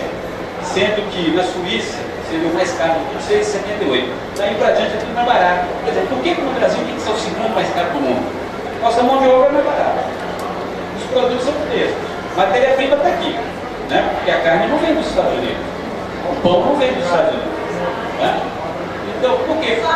Aí vocês vão ver, vocês vão ficar mais revoltados ainda, porque aqui ainda está indigesta a discussão, mas ainda está para levar. Vocês vão ver o seguinte, Honda Civic, que é sonho de consumo de boa parte dos brasileiros. Apesar da alta do dólar e do IPI, os números ainda são válidos, porque esses números são de julho do ano passado. Mas um Honda Civic no Brasil hoje custa R$ 64 mil. Nos Estados Unidos, ele vai custar mais ou menos R$ 25 mil. Aí se não é o mesmo carro? Não, é melhor. O carro é melhor, com certeza é melhor. Né? E aí, o de lá é melhor ainda, com certeza. O americano é mais exigente, o americano é mais pobre do que a gente. Né? Então ele tem direito a um carro melhor. Né? Agora, o que acontece? Todo mundo diz pra gente que a culpa é de quem? O governo. Né? Primeiro é o governo. O governo, é verdade, o governo cobra imposto que é uma farra do boi. Então, mas se a gente tirar o que o governo cobra de imposto, tirar tudo, esse carro, Civic, vai ficar no Brasil a R$ 45 mil. 45 mil. Nos Estados Unidos, se você tirar tudo de imposto, você fica R$ 22 mil. Aí eu pergunto a vocês, quem é que fica com essa fatia de 21, 22 mil reais a mais? Quem é que bota isso no bolso? A indústria automotiva. Né? Que a cada sinal de gripe no mercado, os caras falam que pneumonia está terminal. Aí o governo vem, dá benefício, estende tapete vermelho. Então tem vários artifícios. E aí vocês vão ver que tem uma lista aí de mais ou menos 50, 60 produtos em que o Brasil figura entre primeiro e terceiro lugares em relação ao preço mais caro. Então há uma política sim no Brasil, de grandes empresas ganharem, lucrarem muito mais aqui dentro. E ali tem outros exemplos. Aí vem o caso dos eletrodomésticos, dos eletroeletrônicos, ali tem mais uma, a tarifa do celular, né? No Brasil é 60 centavos do minuto, sem impostos. Nos demais países, para vocês terem ideia, 49 centavos na Argentina, 44 centavos na França. Eu estive em Moçambique, menos de 20 centavos por minuto. Então, por que a gente tem que pagar essa conta tão salgada? E aí você vê para onde vai o fôlego das economias locais. Aqui tem uma outra curiosidade, isso é do ano passado. Vocês conseguem ler esse número aí? Quer dizer, o impostômetro é 1 trilhão, aquela marca ali foi alcançada, 1 trilhão de reais em 13 de setembro do ano passado. Agora, esse ano, vocês vão ver o que aconteceu. Olha, essa marca, ela foi batida em 29 de agosto, está cada vez mais precoce. Quer dizer, daqui a pouco, né? E o que acontece? Já se fala que no Brasil você trabalha 150 dias por ano para pagar impostos, né? Isso, 152, né? Está aumentando a história, né? Daqui a pouco a gente vai ficar em dívida com um ano. E aí, aqui tem um outro quadro, esse realmente está elegível para vocês, mas qual a ideia? Mesmo com o taxa de redução de juros, o Brasil ainda é o campeão do mundo em juros. Aí, ó, vamos pegar a primeira figurinha ali, que é o empréstimo pessoal. Na Alemanha, o empréstimo pessoal ao ano fica 7%, 6,9%. O empréstimo pessoal, aquele que fica pré-aprovado, você não precisa nem conversar com ninguém, com o gerente, No Brasil está em 75%. Depois, o que cobra mais, está mais perto da gente seria o Chile, que pode chegar a 33%, mas o valor mínimo fica em torno de 18%, então a média estaria 25%. E a Índia que vai de 15% a 24%. Se a gente for falar aí no famoso cartão de crédito, no Brasil é de 240% da tarifa. E tem muitas lojas aí de departamentos e alguns supermercados também com refinanciamento de 17,99% da vez. Isso é criminoso. É legal porque o governo determina uma taxa de juros de 12%, ninguém respeita. Quer dizer, é ilegal, mas ninguém contesta. Na verdade, é ilegal, é inconstitucional. Mas quem é que contesta? Ninguém contesta. Tanto é ilegal, quando uma pessoa fica inadimplente com o banco e é movida uma ação judicial, nunca que o juiz dá ganho de causa em favor dos bancos. Aí eles negociam. Ele deveria 100 mil, não, tudo bem, se você pagar 5 mil, eu satisfeito, só para não ter ganho de causa em favor do inadimplente. Estou dizendo, estou pregando aqui que as pessoas devem ficar inadimplentes, mas que tem uma farra do boi aí em relação ao sistema financeiro, isso é óbvio, e isso precisa ser domesticado, porque isso retira também o vigor das economias locais. E ali, ó, mais um exemplo ali, ó, então, quer dizer, no Brasil, o cartão de crédito vem por 240, e o segundo lugar é ocupado pela Índia, que fica em 50% no ano. Isso mesmo assim é o patamar máximo, porque vai de 18 a 49. E a gente vai ter, ó, China 6,3%, Estados Unidos 17%, uma das causas da bolha americana foi o cartão de crédito, as pessoas começaram a se endividar muito em cartão, e ainda assim a gente percebe que o contraste é muito grande. Eu vou acelerar um pouquinho o passo para a gente entrar na discussão propriamente dita. Aí qual que é o caminho das pedras? O caminho das pedras, né, ele pode ser expresso por um monte de coisa que dá para fazer localmente. Né? Uma delas, primeiro, se agregar valor aos produtos. Essa é a história que eu falei. Da soja para a lecitina de soja. Do minério de ferro para a produção de foguete.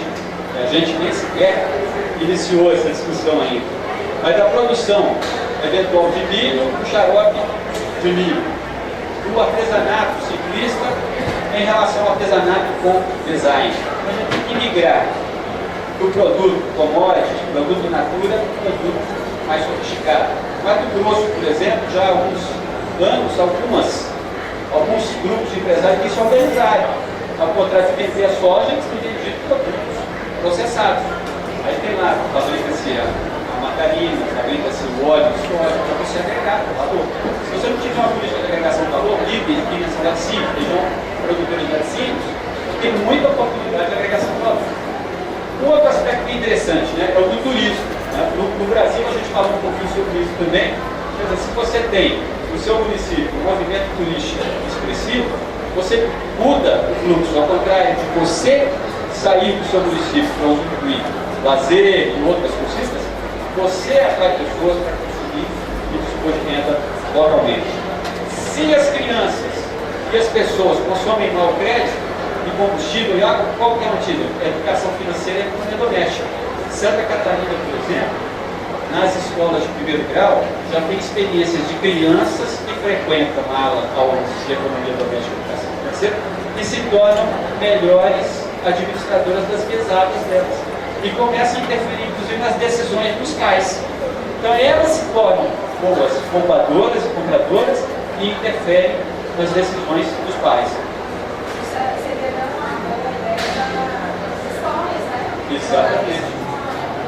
Na grade curricular. Em tempos remotos tinha também, muita coisa foi extinta do nosso calendário, tinha lá educação para o lar. Era exatamente fazer a farofa de casca de banana. Então, fazer lá o bolo com casca de banana, de laranja, porque isso também oxigena a economia local se você aproveitar melhor os seus recursos. E ali, eu vou avançar um pouquinho, porque a gente tem ainda outras coisas a fazer, e aí eu vou mostrar para vocês que tem vários antídotos. Vocês reconhecem essa figura aí, apesar de estar pequena? O que parece isso aí? Sistema solar. Mas como é que funciona o sistema solar em relação à renda? São Paulo é o Sol, e aí todos todas as demais cidades do Brasil, principalmente as capitais, Belo Horizonte, Rio de Janeiro, Curitiba, Manaus, ficou orbitando em torno de São Paulo. Vocês querem ver que coisa curiosa? Onde é que são os principais bancos do país? As principais franquias, as maiores fortunas, a Bolsa, o melhor time do país. Não. Isso é uma afronta, né? Isso é só para ver se o reflexo de vocês está bom. Porque talvez aí vocês não estão acordados. Mas vejam o seguinte: o rio corre para onde? No mar. O nosso solo, o nosso mar é São Paulo. Seria muito bom ainda se de alguma forma essa renda, essa riqueza fosse canalizada para São Paulo e ficasse em São Paulo. Mas acontece um outro fenômeno mais revoltante ainda, que é a migração dessa riqueza para outros países, paraísos fiscais. Por exemplo, a GM foi deficitária no mundo inteiro ao longo dos últimos anos. Começou a ser lucrativa novamente nos Estados Unidos, mas qual foi o país onde ela mais deu lucro? Brasil. Há algumas empresas espanholas quebradas lá na Espanha que são lucrativas no Brasil, muitas que administram inclusive pedágios, concessões de rodovias e telefonia e outras coisas que a gente já percebeu. Tem muita remessa de recursos, de dinheiro do Brasil. E o que é mais assustador ainda é que vai ter à frente. E é exatamente essa escolha aqui, ó. Aqui vocês vão ter dificuldade para ler, eu vou interpretar para vocês. Isso aqui é um estado singular de uma pessoa que tem renda de um pouco mais de 4 mil reais. Aí eu vou fazer algumas perguntas para vocês vão me responder. O que acontece? Primeiro é o seguinte, acho que está difícil ver, né? Vocês não estão conseguindo enxergar, né? Está difícil? Mas eu vou ler para vocês aqui rapidinho. Então assim, 4.200. Então 1.200 são impostos. 440 juros em carros, tá? É o comprometimento da renda dessas pessoas. 140 com energia elétrica, 160 com telefonia, 200 com compras virtuais, 60 com seguros, 180 com previdência, 200 com carneiro, 20 com loteria, 180 com combustível, 100 com TV por assinatura, 200 com IPVA, 400 com escolinha e sobrar 740 para outros. Entendeu? A pessoa tem que se alimentar também, não tem aluguel ali. Para que chama a atenção de vocês naquilo ali? Vamos ver se alguém, se responder direito, já vai ganhar um brinde que está aqui, hein? Ele tinha que fazer um sorteio. Faz sentido também, mas não é isso não. Tem uma coisa ali que é mais extravagante que tudo isso. Também incorpora muito, mas não é não. Também não. Claro que todo mundo gostaria de um salário maior, mas não é o que mais incorpora. Quem se aventura? Não é não. Assim, vocês estão na rota certa, mas não é isso. Oi? Como é que é o seu nome, campeão? Rafael? Por favor, chama a salva de volta. Eu já fiz 50 e poucas palestras. É a segunda vez que alguém responde corretamente. Olha, aqui tinha um brinde aqui, nós podemos repassar o Rafael. Podemos? Vamos fazer a entrega solene daqui a pouco, tá, Rafael? Parabéns. O que ele falou? Nenhum praticamente retém dinheiro na economia local. Aí vamos fazer essa pergunta de novo. Impostos retém dinheiro localmente? Não, são 17% só. Um pouquinho a mais aí, talvez com restituição de imposto de renda. Juros em cargos financeiros? Não, só se tiver cooperativa de crédito muito boa, né? Só se for muito boa. Energia elétrica.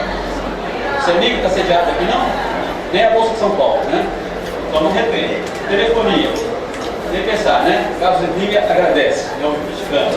Compras virtuais? Também não. Seguro? Não. Vamos responder para vocês verem. Previdência? Carnê de cadeia de loja? Loteria? Loteria sim, ó. Cadê o ganhador aí? Quem é o ganhador de loteria? Não tem, né? Então vocês estão vendo que não fica. TV para assinatura não fica. Aí talvez a escolinha, pode ser, porque às vezes a dona da escolinha é radicada, é moradora da cidade.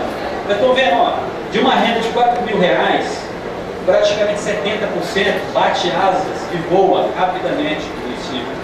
É por isso que o Bolt se converte na Stephanie, a nossa amiga sueca, que a gente viu no início da apresentação. A transformação se dá por causa da drenagem desse recurso.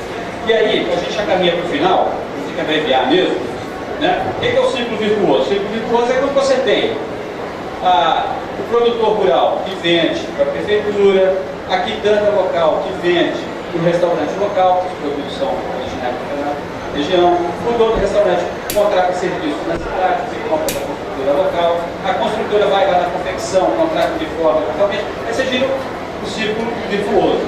Para ficar ainda mais bonito, né? Vamos pensar aqui a nossa reflexão sobre agregação de valor. Olha que curiosidade. 1 quilo de minério de ferro hoje custa 15 centavos. Há 10 anos custava menos de 2 centavos. Isso explodiu, por isso que a Vale ficou tão rica assim e fica tão pobre toda vez que o preço cai. 1 quilo de aço, 80 centavos. Agora, 1 quilograma embarcado no veículo instalado vai dar R$30. Isso é agregação de valor. Quem é que já ouviu falar aqui no Café Jacu? Do Espírito Santo. É o melhor café do mundo. Sabe como é que esse café é feito? Jacu é uma ave, come a semente, ingere a semente, depois vai lá, o pessoal recolhe, dá os excrementos, dá o tratamento adequado e isso se transforma no café. Melhor do mundo. E hoje, qual é o preço do quilo de café hoje? Vamos ver se vocês estão informados, O preço normal, não do Jacu. R$6, R$7. E olha que aumentou muito, hein? 1 quilo de café está 6, 7, 7,50. Sabe qual é o preço do café Jacu? R$450 o quilo.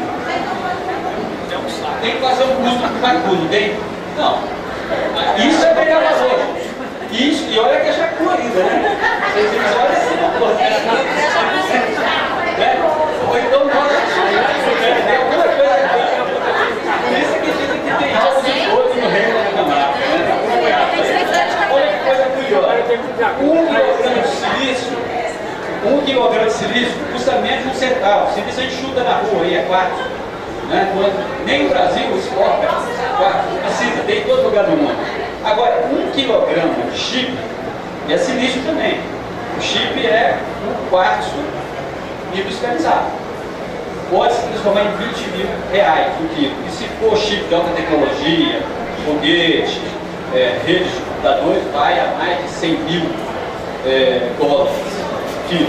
Então, isso é agregação de valor. E aí quando a gente pensa na madeira, 1 quilo de madeira, 15 centavos. 1 quilo de papel, 30 centavos. E 1 quilo de biodiversidade? Quanto? Não tem preço. E a gente está aí, ó, derrubando a Amazônia, está derrubando a Mata Atlântica. Até quando nós vamos nos permitir isso? Cancún está à nossa frente em relação ao turismo, a iota de poucos quilômetros quadrados. Né? E será o quê? Será que não tem aqui laticínio, produtos derivados do leite, da soja, artesanato, produtos manufaturados, para transformar isso em riqueza, para fornecer mais para a prefeitura, para fornecer mais para as empresas locais? Será que a gente não está chutando além do silício, a gente não está chutando também o nosso futuro, a nossa galinha dos ovos de ouro? Com certeza sim. Qualquer município brasileiro tem potencial para fazer isso. E qual é a equação certa para fechar com vocês? Tem vários antídotos, vou fazer uns comentários muito breves aqui na sequência, tem vários antídotos, mas qual que é a ideia? Primeiro, você tem que aumentar a quantidade de riqueza da situação. Quer dizer, ter melhores salários, agregação de valor dos produtos, atrair bons negócios para a cidade, bons investimentos. Com isso, aumenta a massa de circulação. Empresas mais preparadas, ter a PL para vender para o governo, começar a induzir, a incubar um monte de empresa que vai fornecer para o governo. Tem que falar disso com o Conselho Nacional. Tem que ter a BF para fornecimento para o governo. Por que não pode ter, né? Vai fornecer uniforme, vai fornecer merenda escolar, começar a fazer umas coisas nessa direção, né? Eu entro? Então, fazer umas coisas nessa direção. Segundo, aumentar a velocidade de circulação do dinheiro. É aquele negócio da quitanda, o restaurante. Porque quando cai um negócio que exporta renda, que extrai renda, aí não tem. Se vai para a loteria, vai para o posto de gasolina, vai para a telefonia, esse dinheiro bate asas e voa. Então tem que ficar na velocidade, circular rapidamente. Depois é o seguinte, ao invés de ficar 5 dias, tem que ficar 30 dias. Olha que maravilha. Olha como é que a gente descobriu o ovo de Colombo. Se ao contrário de 5 dias de movimentação econômica eu tiver 30, o que acontece? Imposta no outro ciclo. Se eu tenho 30 dias de prosperidade, 30 dias de circulação, começa outro ciclo com novos pagamentos de salários, com mais gente comprando. Então, nosso desafio é aumentar o nosso vigor de 5 para 10, primeiro para 6, né? De 5 para 6, de 6 para 7, de 7 para 10, de 10 para 15, até chegar aqui. E a verdade é essa, os municípios são muito pouco eficientes em reter renda e riqueza. E aí, o grande pulo do gato é pulverizar, jogar isso nas mãos de todo mundo. Não é criar, nós precisamos de menos carros Slim e de mais Joaquins da Silva. Muito mais. Então, onde tem 100 empresas, nós precisamos de 300 empresas. Então, onde a empresa fatura 100 mil por mês, tem que faturar 1 milhão. Tem que começar a perder clientela, não, William? Quer dizer, o cara era pequena empresa e agora é grande empresa. Parabéns para todo mundo. Se o cara era pequena empresa e desenquadrou, maravilha. Se o cara era empreendedor individual, ele foi para a condição de pequena empresa. Esse é o nosso destino. O nosso destino, inclusive, é perder clientela. Esse é o feito. Agora esses caras não podem pagar nada. E aí, só para fechar com vocês, como é que a gente movimenta isso, essa equação? Tem 4 coisas-chave que a gente tem que fazer. De 4 a 6. Primeiro, se a oferta de crédito é ruim, tem que melhorar a oferta de crédito. E trabalhar a educação financeira, economia doméstica, etc. Se o investimento em política social é ruim, nós temos que trabalhar em infraestrutura. Então tem que ter clima, tem que ter vegetação, tem que ter estacionamento, tem que ter saneamento, tem que ter segurança, saúde, transporte, cabelo, barba e bigode. Para o cara se sentir bem onde ele mora. Tem que ter infraestrutura. É isso que faz. E os recursos estratégicos. Então nossos adolescentes não podem ir embora, nosso clima não pode ir para o prédio. Eu vim dessa região aqui, está chovendo, os rios estão bem, os volumes estão, mas provavelmente já caiu o volume ao longo dos últimos anos. Será que se a gente projetar a Paratu para daqui a 20 anos, as safras vão ser as mesmas? Se não se cuidar do meio ambiente, não vão ser, não tem certeza que não. Apoio a competitividade empresarial. Aí vai aquela história toda, ali tem 50 coisas que o Sebrae já faz. Aí faz núcleo setorial, faz treinamento para vender para o governo, faz curso para capacitar as pessoas, faz missão empresarial, faz selo, a agência de desenvolvimento para fazer selo de origem, selo, faz desenvolvimento técnico, tecnológico, ajuda a financiar as empresas. Quer dizer, ali tem coisas que a gente já faz correntemente, só que tem que fazer de maneira sinérgica, ao escala. E aí, se o crédito é ruim, também é aquela história que eu falo, melhora a oferta de crédito. E por fim, a atuação no ambiente legal. Então, o que você falou, Rosana, se a lei existe, ela tem que ser cumprida. Essa é uma lei que pegou. A lei já pegou, está em mais de 4 mil municípios do Brasil. Ela já foi regulamentada e implementada, quer dizer, que é aquele negócio de estar comprando localmente, de fazer valer o negócio do fracionamento das licitações, de fazer também o negócio da subcontratação, isso aí é um caminho a ser percorrido. Mas isso a gente tem que batalhar para que essas leis, a lei da merenda, a lei da pequena empresa, elas ganhem mais lucro. E aí, a que cenário que a gente chega? Para fechar e encerrar com vocês. Além desse importante recado sobre a importância de comprar localmente. Por isso que é chamado do poder de compra público e privado. A prefeitura tem muito potencial para comprar aqui, as escolas municipais, os outros órgãos públicos e as empresas. Se eu sair daqui para dentro para comprar lá em Belo Horizonte, eu estou traindo o meu município.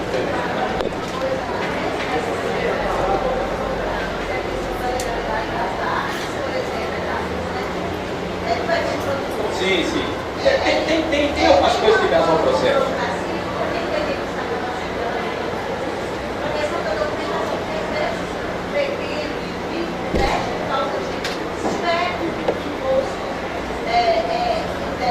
Sim. Não consegue. Aí, mais uma vez, é aquela história, Tem que ter preparação e aquela história. A gente gosta da vitória, todo mundo gosta da vitória, mas quem é que gosta do processo? Então tem que trabalhar o processo. Exatamente isso. Sim. Não, muitas coisas têm melhorado. Tem uma lei chamada Lei da Transparência. Não dá para falar sobre isso aqui agora, mas tem a Lei da Transparência, tem a Lei Ficha Limpa, tem agora o Supremo aí, Tribunal com uma nova face, tem muita coisa nova, tem a Lei Geral da Pequena Empresa, tem a nossa capacidade de trabalho, a nossa predestinação ao sucesso, tem muita coisa boa. E para fechar com vocês,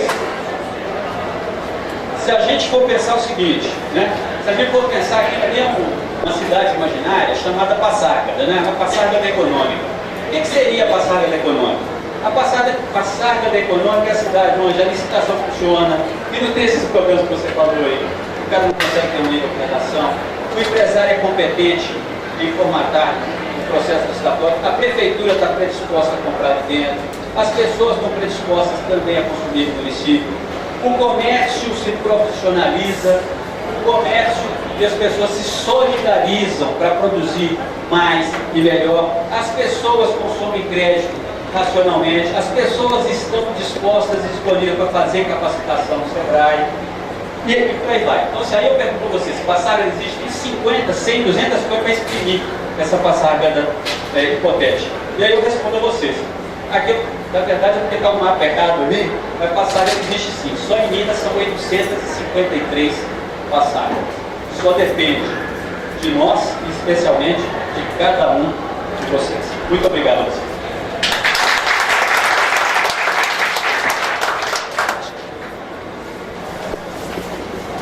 Bom, gente, eu gostaria então de agradecer ao Gilmar por ter compartilhado conosco aqui nesses momentos. Como vocês viram, nós temos aqui informações que dá assunto para um debate muito mais intenso, né?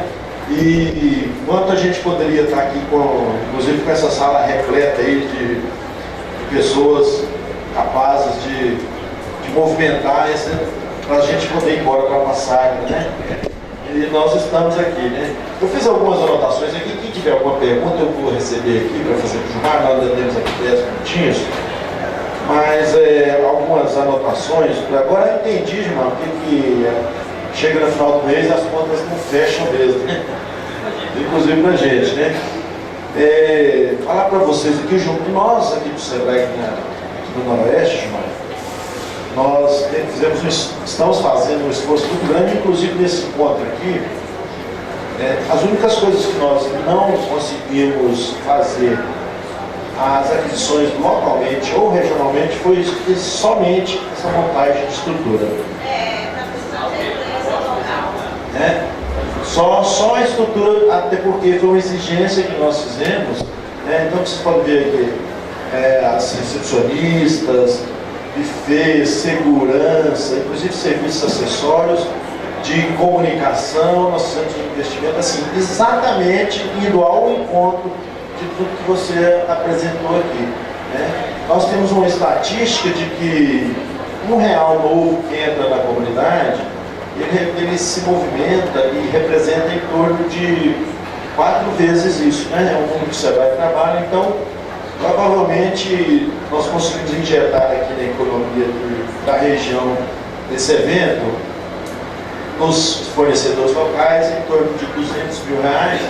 Então, assim, a expectativa é que isso represente em torno de quase R$1 milhão na cidade, né? E esse é um exercício que cada cidadão, né, ouvindo as suas palavras, cada cidadão deveria fazer. E aí a gente percebe quanto a gente ainda tem por fazer, né? E uma constatação que eu também tive aqui, na questão da gente tem as coisas para fazer, parecem simples, parecem ser fáceis, mas há necessidade de um grande envolvimento coletivo, né? Que nós individualmente somos, né, pensamos alto, criticamos, mas é importante que a gente faça esse debate cada vez mais coletivo, e nós temos aqui representantes da sociedade organizada para que isso aconteça cada vez mais. Eu queria dar um dado também, que o Gilmar falou um pouco da legislação brasileira, e eu participei da consolidação da lei, né, que ela teve um recorte de copiar legislação americana, japonesa, grega, enfim.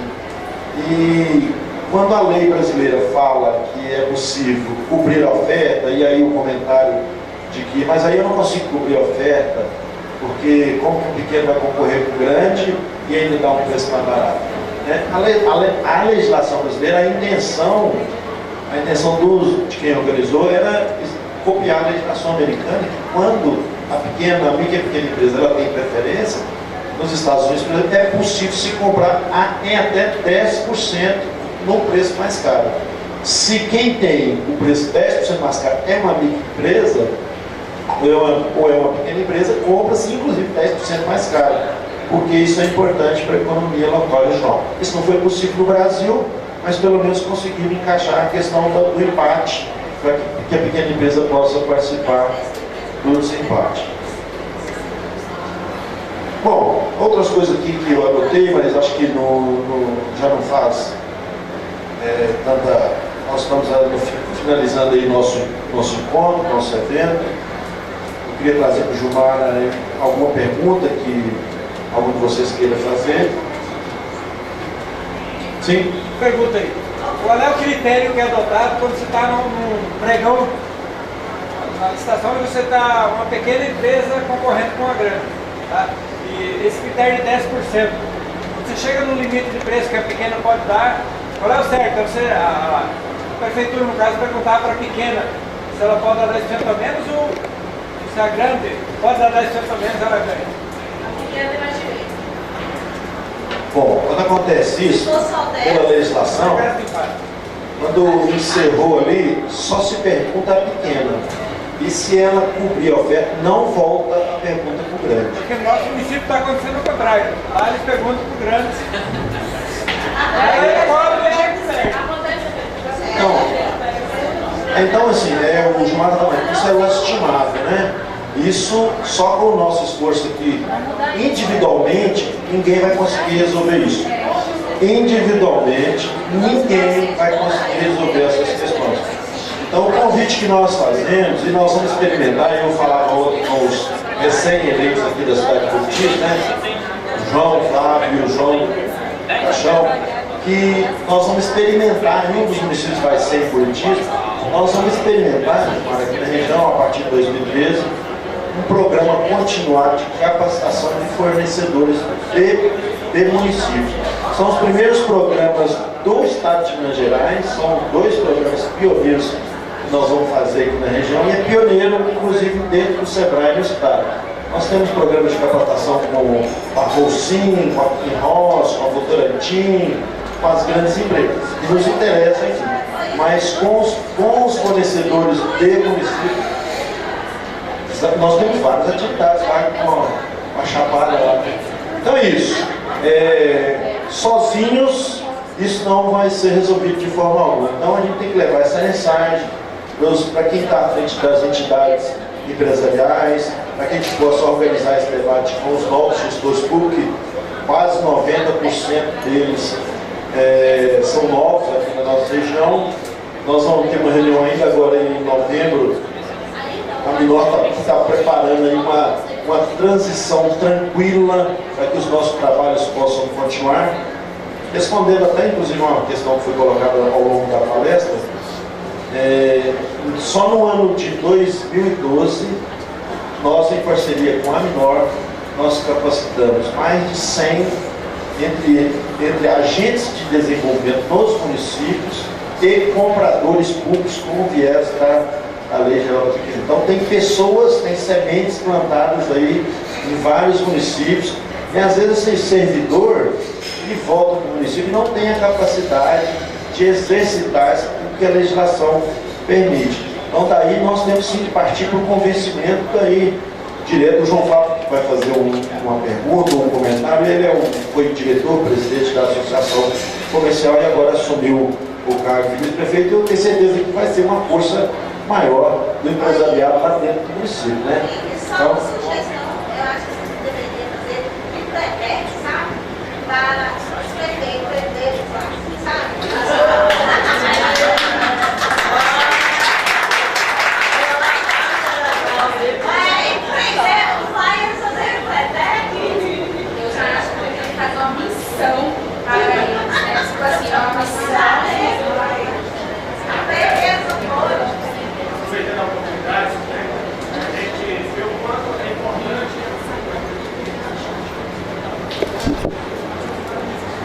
Boa tarde. Se me permite, quero fazer um comentário dele. Quanto a gente vê todo esse trabalho, quanto é importante o SEBRAE e nós, enquanto seres humanos da nossa comunidade, voltar com esse pensamento diferenciado. Eu tive a oportunidade de, aos 18 anos, fazer o Empretec, como você colocou, né? E naquele momento eu tive de tomar uma das grandes decisões da minha vida, né? Que era o sonho de comprar um carro, né? E a vontade de montar uma loja. Se eu não tivesse feito Empretec, eu tinha comprado o carro, né? E assim, então eu estou aqui do meu lado com o companheiro que participou junto comigo naquele momento e nós conseguimos crescer bastante na nossa comunidade.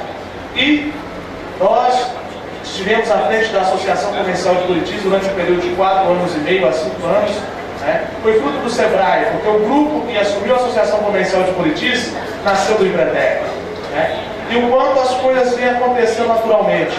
Enquanto presidente da Associação Comercial de Buritis, William, tentamos por inúmeras vezes sentar com a administração pública municipal, tentamos por inúmeras vezes nos reunir e nós não conseguimos. E hoje nós estamos com o prefeito do nosso município junto conosco, participando ontem, assistindo uma palestra, aquela pedagogia do amor, em que a gente saiu encantado. Tivemos a oportunidade de ter o nosso prefeito aqui do nosso lado, ouvindo esse tratamento, e a gente conversava, poxa, quanto nós podemos contribuir para a comunidade. Então, ou seja, se vocês não têm o prefeito de vocês, do lado de vocês, hoje aqui junto com vocês assistindo isso, quem sabe daqui a 4 anos o prefeito, o vice-prefeito do município pode ser falado. E o mais importante disso tudo, William, e nós só temos a agradecer, é claro, primeiramente a Deus e depois ao SEBRAE por ter nos dado essa oportunidade. Boa tarde. Bom, então, dessa forma eu vou passar a palavra para o Gilmar para fazer as suas considerações finais e já da minha parte já encerrar a nossa participação, convidando a todos para que logo mais, em seguida, já aqui no ginásio, a gente possa participar ali da palestra com o Daniel Dorani Júnior, para que a gente possa encerrar o nosso evento. Muito obrigado. Tem uma pergunta ainda, né? Pode ficar com ela. Não, porque na questão do empreendedor que eu estava falando naquela hora, às vezes acontece o seguinte também, às vezes dá a oportunidade do empreendedor dar o valor, né? X, aí passa para o outro, aí o outro fica rebate, dando um ponto. O cara se falou agora, a gente já sabe, é interessante saber. O cara passou para um e acabou. Porque tem um prazo, porque tem um prazo de lance. Quando é o pregão, se for eletrônico, você vai dando lance até parar. Parou, todo mundo parou de dar lance. Se quem está à frente é uma média ou grande, o leiloeiro tem por obrigação legal de chamar a primeira e pequena empresa no intervalo de 5 ou 10%, dependendo se for presencial ou eletrônico. Se for eletrônico é 5%. Se for presencial, o intervalo é 10%. Ele tem por obrigação de chamar o primeiro e pronto. Se ele cobrir, acabou a licitação. É assim que a lei fala, é assim que é validado pela lei. Né? E não há concorrência de pequeno com pequeno. Se acabou e tem um intervalo, venceu o pequeno que está à frente, o micro ou o pequeno. Aí não chama o segundo pequeno, porque para não aguçar a concorrência entre empresas de pequeno porte. Então,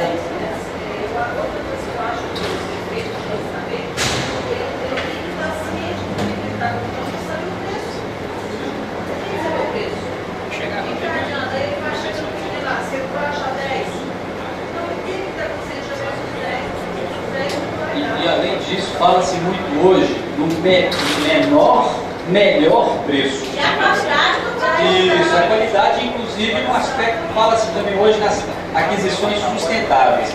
Sustentável não é só comprar produto reciclável, com apelo ecológico, não é comprar localmente.